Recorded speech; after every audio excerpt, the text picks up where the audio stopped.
කිසි අපරාධයක් දෙස කිසිම පියවරක් නොගෙන කෙනෙක් බලාගෙන ඉන්නවනම් ඒ කෙනත් ඒ අපරාධයට හවුල්කරුවෙක් වෙනවා. අනේ අම්මා මම ඒත් මේත් නෙමෙයි බාහු. ඔයා මහේෂ්මතිය කුමාරයෙක්. අනිත් අයට ආදර්ශමත් වෙන්න ඕනේ. ඔයා ආදර්ශමත් නොවෙන්නේ නම් ජනතාව ඔයාව අනුගමනය කරනවා. හොඳයි. මගේ පුතා ඊළඟ දවස් දෙකේ ඔයා එක්ක වැඩ කරයි. හොරා ඔයාගේ කෑම හොරකම් කරනකොට මෙයා කිසිවක් නොකර ඉන්නවනම් ඒ දවස් දෙකට මෙයාට කෑම ලැබෙන්න බෑ. ඒ ගැන මට සාතික වෙන්න. මම ඒත් ඔහු අපේ කුමාරයාණනි රාජමාතාවනි. මම කොහොමද ඒක? ඔයාට පුළුවන්. මේක තමයි මගේ අන. මගේ අන තමයි නීතිය.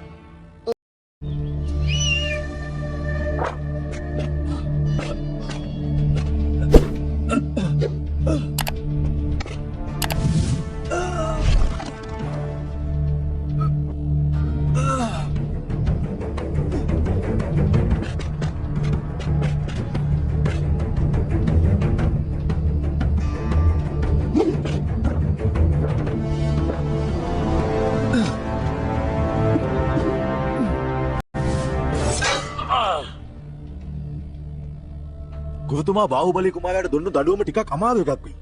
බලන්නකෝ අමගෙඩියක් වෙනුවෙන් අර මහ කන්ද මුදුනටම නගින එක. මේක නම් මහ විකාරයක්. ගුරුතුමා අවිනාශ හොයාගත්තට පස්සේ එයාට හම්බ වෙන දඩුවමත් එක බලනකොට මේක ඒ තරම් දෙයක් නෙවෙයි. ඔයා හරි. මේ මොඩයා කාටවත් නොකියන්නේ පැනලා ගියේ. ඒ වගේ බයගොල්ලෙකුට අනිවාර්යයෙන්ම දඩුවමක් දෙන්න ඕනි. එයා ඔයාගේ මිත්‍රෙක්. එහෙම නේද? ඔයා හිතනවද එයා බයි පැනලා ගියා කියලා? සමහර විට එහෙම වෙන්නේ නැති. අන්තිමට බැලුවන් පස්සේ බයගොල්ලෙක් තමයි. ඔබ ඔය කියන විදිහට තමයි බලාල් කුමරේ හැමෝම හිතාගෙන ඉන්නේ. ගුරුතුමා එයා හොයනවා නම් එයාට බෑ ඔය විදිහට හැංගිලා ඉන්න. ඉක්මනටම ඇත්ත දැනගන්න ලැබෙයි.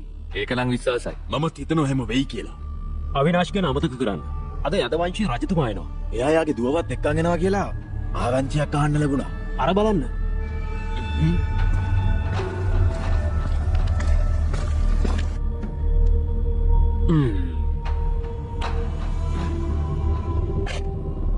ගුරුතුමනි, ඔබතුමා කියව පරිදි මම කළා. කඳුමුදුනි ගසින් අඹගෙඩි දෙකක් රැගෙන ආවා. හොඳින් නිදුණු ඒවා. මේ අඹගෙඩි දෙක ගෙනාවේ පූජාවට. මට මගේ දවල් කෑමට තව ගෙඩි දෙකක් ඕනේ. මම කෑවට පස්සේ පුළුවන් ඔයාට කන්න. ඔබ යන පිළිපදිනවා ගුරුතුමනි. ඔයාට මේක පිළුවද්ද බන්නා? ඇයි ඔයා අයත් එක්ක යන්නේ නැත්තේ? උදේ කෑමට යමක් අරගෙන එන්න පුළුවන් වෙයිද? ඔබතුමාගේ යන පිළිපදිනවා ගුරුතුමනි. ඔයා මොකද හිතන්නේ බල්ලා? මුලින්ම ඔබ කියන කෙනාට ජයග්‍රහණය. එහෙනම් පටන් ගමු.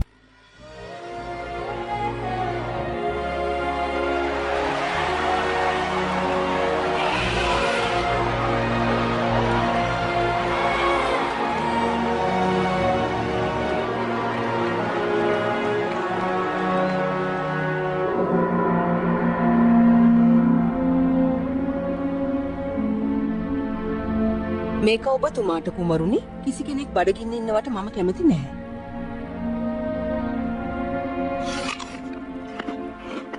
ඇත්තටම කවුද මේ මිනිස්සයා? යදවංශී රජතුමා. වසර ගණනක් තිස්සේ රුද්‍රාග්නි වල රජතුමා. එහෙනම් තවත් කේන්තිකාර වයසික මිනිස්සෙකුගේ පැමිණීමක්. හොඳයි.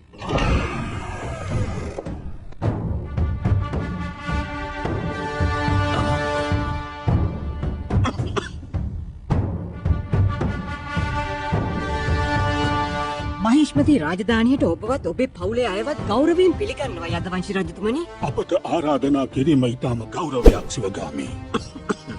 මමත් මගේ දරුවනුත් ඔබගේ කරුණාවට ස්තුතිවන්ත වෙනවා. බලන්නකො ඔයාගේ දරුවෝ ගොඩක් උස්මහත් වෙලානේ. මෙයා ගොඩක් ශක්තිමත් කුමාරයෙක් වගේනේ. ඇත්ත වශයෙන්ම මගේ පුතා වරා කුමාරයා මුළුමනින්ම හොඳ සටන්කරුවෙක් වෙලා. මම හිතන්නේ රජ කෙනෙක් විදිහට තමන්ගේ බලයන් සියල්ල පවත්වා ගැනීම ඒක අත්‍යවශ්‍ය දෙයක්. හරියට හරි දරුවෝ. ඒකත් නීතියට ලොකු ශක්තියක්. අමතක කරන්න එපා මගේ පුතේ. රජ කෙනෙකුට ඒ වගේම ඥානයක් තියෙනවා.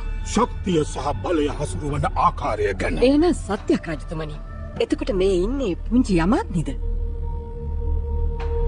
මම අවසන් වලට ඇයව දකින්නකොට ඇය හරිම පුංචි. එයාලා හරිම වේගයෙන් ලොකු වෙනවා. ඇත්තටම ඇය දැන් කුමාරිකාවක්. ඇය කරුණාවන්තයි, කෝමලයි, ඒ වගේම සුන්දරයි.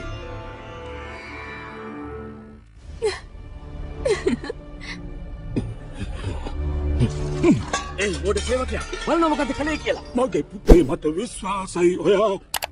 මේ හැමෝම ඉස්සරහා මාව මෝඩෙක් කියලා පෙන්වන්නද හැදුවේ? ඒ ඔවුන්ගේ සේවකයින්. අපි ඒ ගැන කලබල නොවිය යුතුයි. මම හිතන්නේ එයා පාඩමක් ඉගෙන ගත්තයි. මගේ පුතා සේවකයින්ගේ නිවැරදි භාවය බලාපොරොත්තු වෙනවා. අනිවාර්යෙන්ම. අපි අපගේ සාකච්ඡාවලට ප්‍රථමයෙන්ම අපේ පෞද්ගලික කුටිවලට යමු. ඒ අතර අපේ දරුවන්ට ඔවුනොවුන් හඳුනා ගන්න ඉඩ හරිමු. බාහුබලි, ඔය යමාග්නි කුමරිය එක්ක නගරේ ඇවිදින්න යන්න. බලාල්දේව් වරා කුමාරයාට මහේෂ්මති රාජධානිය අවියායුධ පෙන්නාවි. එහෙමනම් අපි යමු. මගේ නංගි ඔයාගේ සහෝදරයත් එක්ක යයි. අපි දෙන්න ගිහින් විනෝද වෙමු. මට මහේෂ්මතියේ හොඳම ආයුධ පෙන්වන්න. බලහල්දේව කුමරුනි.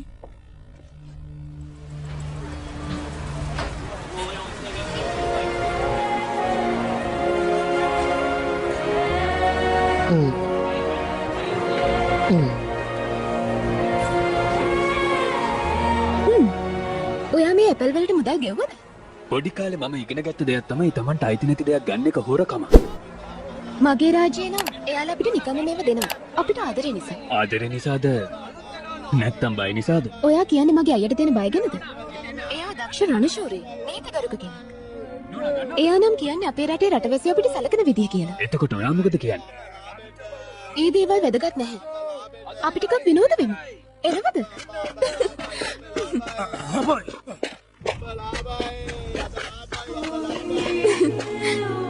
මම ගෙදර ගියාම ආයේ මේ වගේ විනෝද වෙන්න ලැබෙන එකක් නැහැ. මම දාන්නද?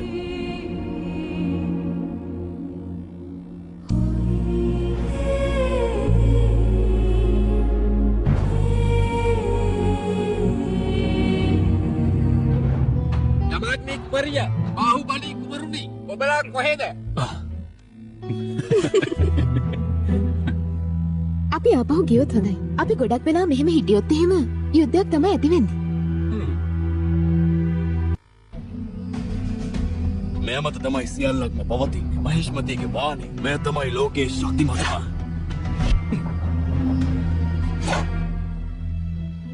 හොඳ බරක්, හොඳ සමබරතාවයක්. ඒත් පුරාවෘතවල තියෙන ආකාරයට මේවා ශක්තිමත්ද? මහේෂ්මතිය ජනතාවගේ ශක්තිය තරම්ම ඒ ශක්තිමත් වරා කුමරුනි.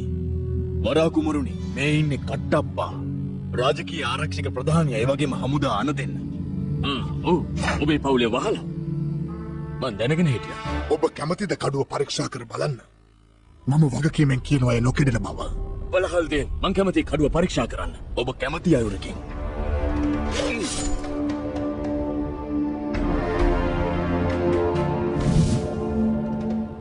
මේ කසේ තමයි මගේ හොඳම ආයුධය. ඒක අපේ හොඳම කම්මල්කාරයා තමයි හදලා තියෙන්නේ. අපි බලමු මහේෂ්පති යකඩයකට රොත්තු දෙයිද කියලා.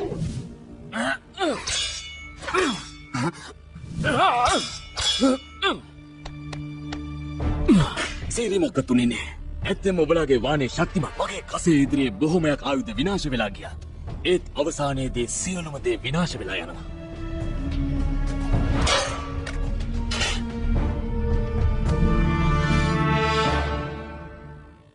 යදුවංශි රජතුමනි, මගේ ආරාධනාව පිළිගැනීම ඉතා අගය කරනවා. ඔබ දන්නවා ඇති අපේ රාජ්‍යයන් දෙකම අනතුරකට මුහුණ දෙමින් සිටිනවා. ඔබට ඇති ගෞරවය නිසයි මෙහෙට ආවසිවගාමී. නමුත් අනතුරක් ගැන මට කිසිම අදහසක් නෑ. පසුගිය මාස කීපේ පුරාම බාබේරියන්ලා අපිට නිතරම පහර දුන්නා. දින කීපයකට කලින් ළඟ තියෙන ගමකටත් උන් පහර දෙනකොට මගේ පුතාලා බේරගත්තා. දැන් පහර දීම් තවත් වැඩි වෙනවා. බොහොම ආකර්ශනීයයි. මගේ මායිම් වලත් බාබේරියන් ළඟ ක්‍රියාකාරකම් වැඩි වෙනවා කියලා තොරතුරක් ලැබුණා.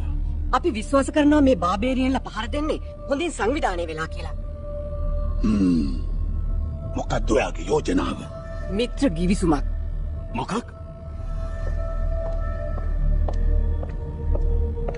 මගේ පුතා තාත්තේ මේ සාකච්ඡාවට මමත් සහභාගී විය යුතු තිබුණා. මම පස්සේ මේ ගැන පුද්ගලිකව ඔයත් එක්ක කතා කරන්න යෙති. ඔයාට මේ කතාවේ හැංගිලා තියෙන දේ පේන්නේ නැද්ද තාත්තේ? ඇංගිලා අපි මහේෂ්මතියත් එක්ක සන්දානගත වුණොත් එයාලට එයාලගේ බාණ්ඩ අපේ වරායන් හරහා ගෙනියන්න පුළුවන්. මුදල් පෙට්ටි රත්රන් වලින් පුරවගනි. මේ බාබේරියන්ලා නිදහසට කාරණාවක් විතරයි අපේ සාක්කුවල තියෙන රත්රන් ටික එළියට අරගෙන එයාලට පොහොසත් වෙන්න. ඒක ඇත්තක්ද සිවගාමී? ඒක ඇත්ත. මිත්‍ර ගිවිසුම යටතේ අපිට පුළුවන් වෙනවා ඔයාලගේ වරායන් පාවිච්චි කරන්න. ඒකෙන් අපි දෙකොල්ලන්ටම ප්‍රයෝජන ලැබෙනවා. මෙහි සැලකිය යුතු බොහෝ දේ තියෙනවා සිවගාමී. මගේ රාජ්‍ය මහේෂ්මතිය තරම් විශාල එකක් නෙවෙයි. නමුත් අපගේ වරාය තමයි ජීවනාලිය වෙන්නේ. නමුත් බාබේරියන්ලා ඔබේ රාජ්‍යයටත් වරායටත් තර්ජනයක් වෙලා නේද රජතුමනි? සමහර විට අපි එකතු වුණොත් අපිට අපි කොහොමද දන්නේ මේ බාබේරියන් වරු ඔයාලගේම කොටස්කාරයෝ නෙමෙයි කියලා? හැමෝම දන්නවා ශිවගාමී රාජමාතාව පියවර 3ක් ඉදිරියෙන් හිතන බව. මේ බාබේරියන් වරුන් අපේ මායිම් වලට එවන්නේ ඔබ වෙන්නත් පුළුවන්. නවත්තන්න. අපිට එහෙම චෝදනා කරන්න මම බෑ. චෝදනා කරන්නේ මම දකින්න දේවල් වලට අනුවයි. මහේෂ්පති දැනගත යුතුයි. එයාලා ගන්දෙනු කරන්නේ කාත් එක්කද කියලා ඒක රජුරුන්ට කොහෙත්ම ගැලපෙන්නේ නැහැ. මේකත් මිත්‍රත්ව සන්දානගත වෙන්න කරන මෙහෙයුමේම කොටසක්ද රාජමාතා ශිවගාමී? ඔතාලවා මගේ නැගණියගේ හිත දිනා ගැනීමට පැත් කිරීම? ඇත්තේ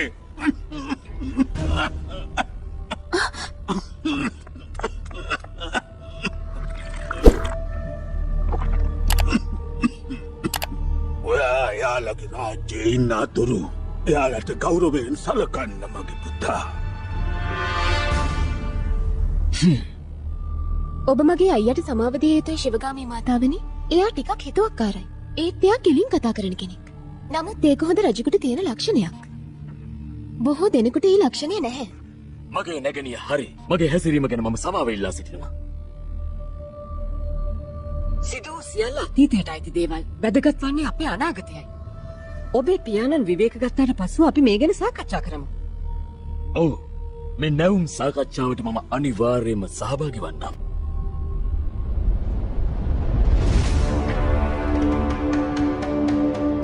මම රජ වුණාට පස්සේ මේ එකඟතාවය ගැන නැවත සලකා බලන්න.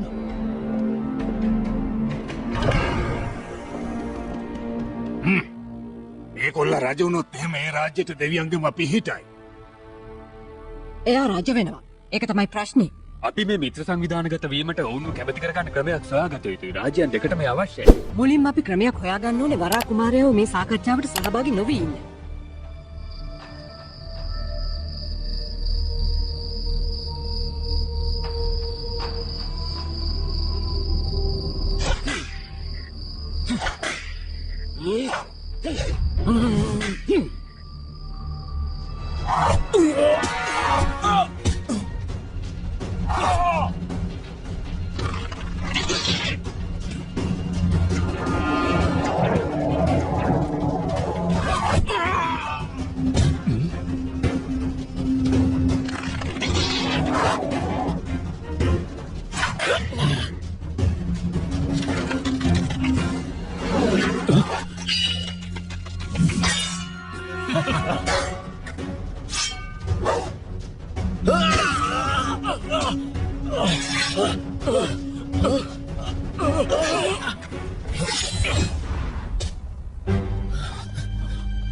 කට්ටප්පා ඉක්මනින්ම ඔහුව ප්‍රතිකාර කරන්න රැගෙන යන්න.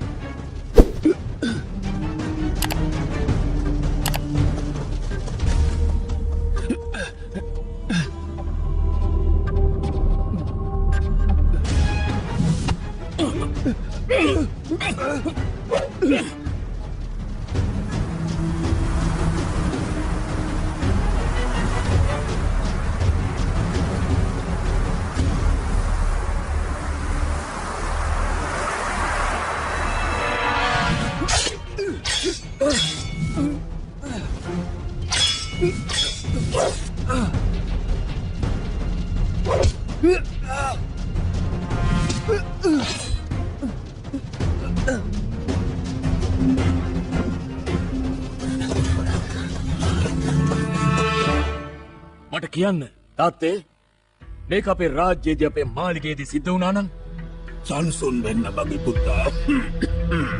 ඔව් අනේ. මේ වෙලාවේ ඔය විවේක ගන්න ඕනේ.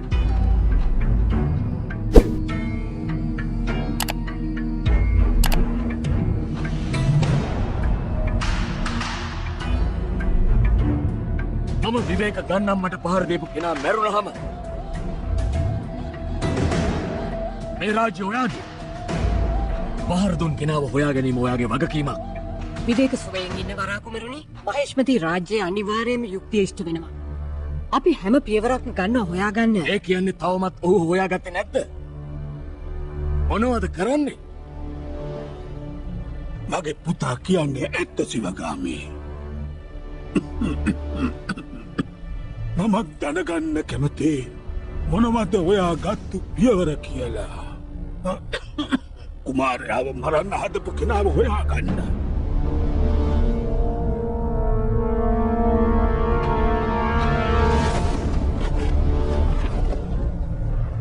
ප්‍රහාරකයා මේ දේවල් දමා ගොස් ඔබගේ කසපහර වැදුණු කඩුව මොනවද ඔයා කියන්නේ? දින කිහිපයකට කලින් අපේ ගම්වලට පහර දුන් ම්ලේච්චීන් දමා ගොස් තිබුණ මේ වගේ ආයුධ අපි සොයාගත්තා. බාබේරියන් අපි විශ්වාස කරනවා මේ පහර දීම් සංවිධානය කරන්න නැත්තේ බාබේරියන්ලා කියලා. ඔබලාගේ පැමිණීම වුන් දැනගත් බවට සැකයක් නැහැ. ඉතින් ඔබේ පුතාව විනාශ කර අපේ රාජ්‍යයන්ගේ මිත්‍රත්වය විනාශ කිරීම ඔවුන්ගේ අරමුණ විය හැකියි.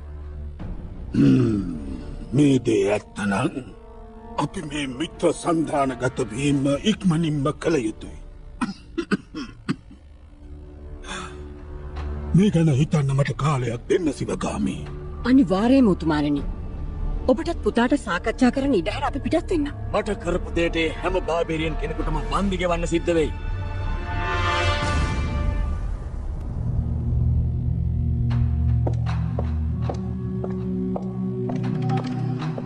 ඔබට මොනවා හරි අවශ්‍යද කුමරියනි? නැහැ ලලිතා, මට කිසිම දෙයක් එපා. ඔය දෙන්න දැන් යන්න.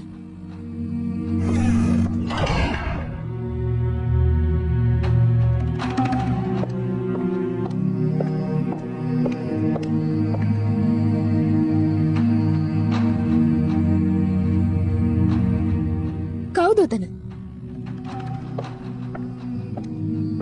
බාහුබලී කුමරුනි, මං හිතන්නේ ඔබට තනිව මං එක මුණ ගැහෙන්න ඕන වෙයි කියලා. මගේ අයියා මාව ආරක්ෂා කරනවා.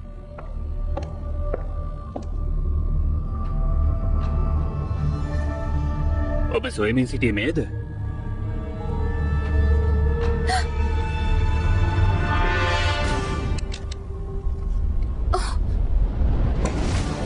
ඔබ කොහොමද දැනගත්තේ මම කියලා? ඒක නෙමෙයි ගැටලුව. මම හිතන්නේ නැහැ. ඒත් මට ඔයාගේ උදව් ඕනේ.